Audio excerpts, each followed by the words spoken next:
ពេកក៏ហៅទៅតំណងប្រវត្តិសាស្ត្រតែសាច់រឿងខ្លឹមសារសាច់ការដែលយកទៅតម្កល់នៅទីនោះគឺវាជាប្រវត្តិសាស្ត្រហើយមិនមែនតែត្រឹមតែធ្វើនៅកោះកុងទេធ្វើនៅបៃលិនទៀតហើយធ្វើនៅលងវែងទៀតអំពីសុខសន្តិភាពនិងការឯកភាពជាតិពេញលេញបានមកពីណាអ្នកណាធ្វើឲ្យវាមាននេះគឺជារឿងធំ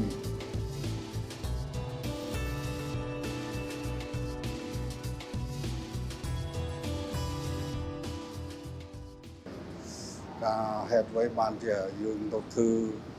ស្ទូបជានេះនៅកោះកុងទៀត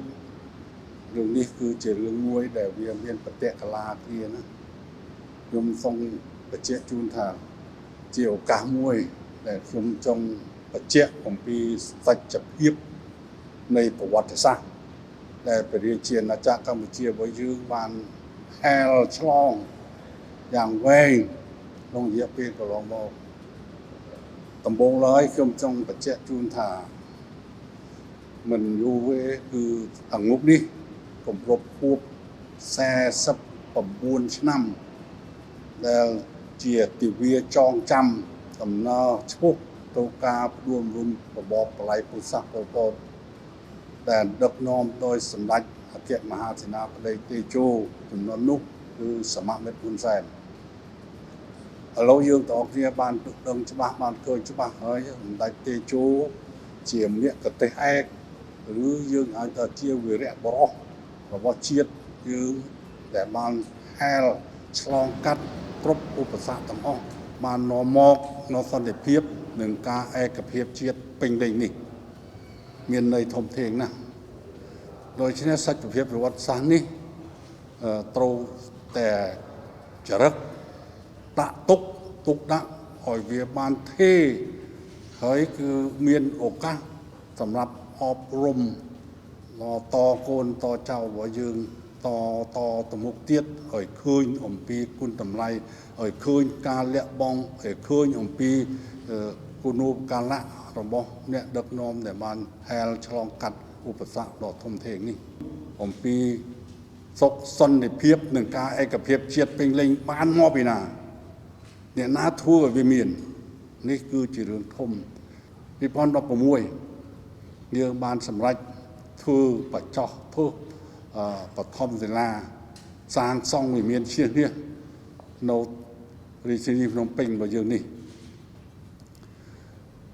ពេលនោះយើងសាងសង់ដោយរួចរាសខ្លាំងណាស់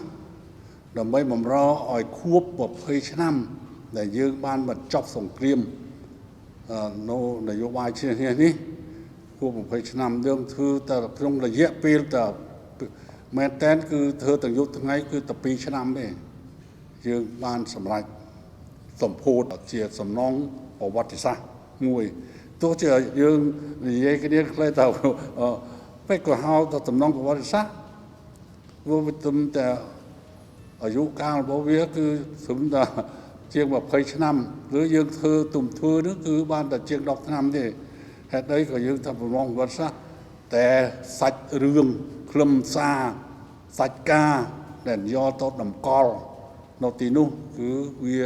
ជាប្រវត្តិសាស្ត្រដែលអ្នកផងទាំងឡាយត្រូវតែដឹងថាវាមានពិតប្រាកដហើយមានអ្នកធ្វើពិតប្រាកដ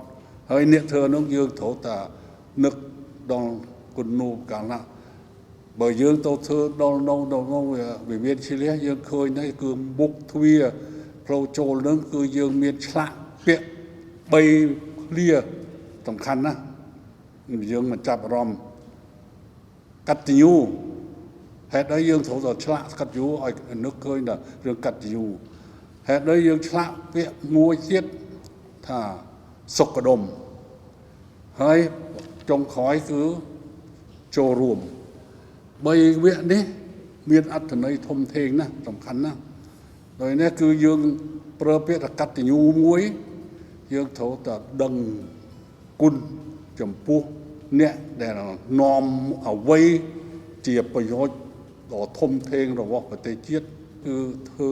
ឡើងតែ3តំបន់ទៀតទេ3តំបន់គឺនៅកោះកុង នៅបៃលិនហើយនៅរងវែងចំណែកនៅកកុងនេះគឺយើងប្រើពេលវេលាគឺដល់ថ្ងៃ30 ខែឧសភានេះដែលបានការអនុញ្ញាតពីនាយករដ្ឋមន្ត្រីឲ្យធ្វើការសម្ពោធនេះគឺ6 ឆ្នាំតែក្នុងការដំណើរហ្នឹងគឺវាស្មុគស្មាញបន្តិចដែរមានសភាពល្អអួលខ្លះក៏ប៉ុន្តែយើងពុះវាធ្វើលោចប់សពគ្រប់ធ្វើដំណើរការសម្ពោធនៅថ្ងៃ30នេះរឿងរ៉ាវរបស់វាគឺវាមានហេតុមានផលច្បាស់លាស់ណាបន្តពង្រីកគឺស្នូលគឺនៅមានជានេះហើយទៅធ្វើនៅកន្លែងកកុងគឺកន្លែងស្នូលខ្លឹមសារស្នូលចម្លាក់ស្នូលគឺដូចវាមានជានេះទាំងអស់ប៉ុន្តែមានបញ្ជាក់លំនិចបន្ថែមអំពីថាតំបន់ឬយើងហៅថាភូមិភាគ3ហើយភូមិភាគ3នេះគឺវាមានរឿងកកើតនៃការសាក់លបងឬយើងធ្វើថាសាក់លបងឬក៏ការចាប់ផ្ដើមអនុវត្តនយោបាយជ្រះក៏ថាបានដែរនោះគឺកិច្ចការនេះសម្ដេចតេជោលោកក៏ស្របពលពាក្យហើយគឺយើងមានសរសេរក្នុងឯកសារក៏មានហើយគឺការសាក់លបងដំបូងបំផុតនៅកន្លែងតំបន់អូរ៉ាល់នោះគឺអង្គភាពកងពល18របស់លោកកែវពងការដែលយើងសាកល្បងនេះដោយសារថាយើងទៅទទួលរោគកែវពងនេះមកជួបតល់ជាមួយសម្ដេចអគ្គមហាសេនាបតីតេជោនៅឯផ្ទះហើយពេលនោះគឺថាដើម្បីជ្រួតជ្រាបអំពីការបញ្ចប់សង្គ្រាមជ្រួតជ្រាបឲ្យអនុវត្តនយោបាយឈ្នះនេះគឺចាស់ឥទ្ធិពលចូលទៅ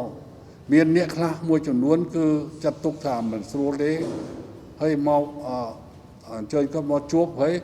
ទៅឲ្យគាត់ទៅវិញហើយពិតប្រាកដទៅគឺក្នុងរយៈពេលដ៏ខ្លីដែលគាត់បានទទួលការពន្យល់ជំរាបដល់នយោបាយឈ្នះនេះបញ្ជ្រាបទៅនឹងគឺធ្វើឲ្យអង្គភាពកងពល18សម្រាប់ចិត្តគឺធ្វើស្មារតីកម្មព្រាមហើយយើងក៏ចាត់ទុកថាផ្លែផ្កានៃនយោបាយឈ្នះនេះវាចាប់ផ្ដើមផ្ទុះឡើងកន្លែងចាប់ផ្ដើមដំបូងហ្មងចាប់ផ្ដើមដំបូងនៅឯអូរ៉ាល់នេះយើងទៅធ្វើស្មារតីកម្មទទួលនៅកំណំនេះដោយនេះគឺដើម្បីតំណាងឲ្យការចាប់ផ្ដើមនេះយើងក៏ធ្វើនៅក្នុងភូមិភាគ3ភូមិភាគ3វារួមមានច្រើនខេត្តដែររួមទាំងខេត្តកោះកុងផងយើងក៏សម្រាប់ចិត្តដែលសាងសង់សំណង់នោះនៅក្នុងខេត្តកោះកុងតែម្ដងតំណាងឲ្យការថាចាប់អនុវត្តដំបូងនៅនយោបាយឈ្នះនេះឬយើងប្រើពាក្យថាជាផ្លែផ្កាដ៏ស័ក្តិសិទ្ធិបំផុតតែបងហើយដែលកើតចេញនៅក្នុងតំបន់3នេះនៅក្នុងភូមិភាគ3ដោយនេះគឺមានកកុងផងដែរដោយនេះគឺតំបន់កកុងក៏មានសភាពការច្រើនដែរដំណើរការតស៊ូគឺជាបន្តក៏ផងដែរដោយនេះយើងមានចម្លាក់ទុកខ្ញុំក៏អរគុណដល់គណៈកម្មការខ្លឹមសារដែលបានសម្រេចចិត្តដាក់ក្នុងនោះគឺមានលំលឹកអង្គភាព309របស់ខ្ញុំដែលកាលសម័យតស៊ូនោះផងដែរដែលបានឆ្លាក់នៅនោះតំបន់នោះយើងទាំងអស់គ្នាបានជាច្បាស់សច្ចភាពប្រវត្តិសាស្ត្រនេះគឺ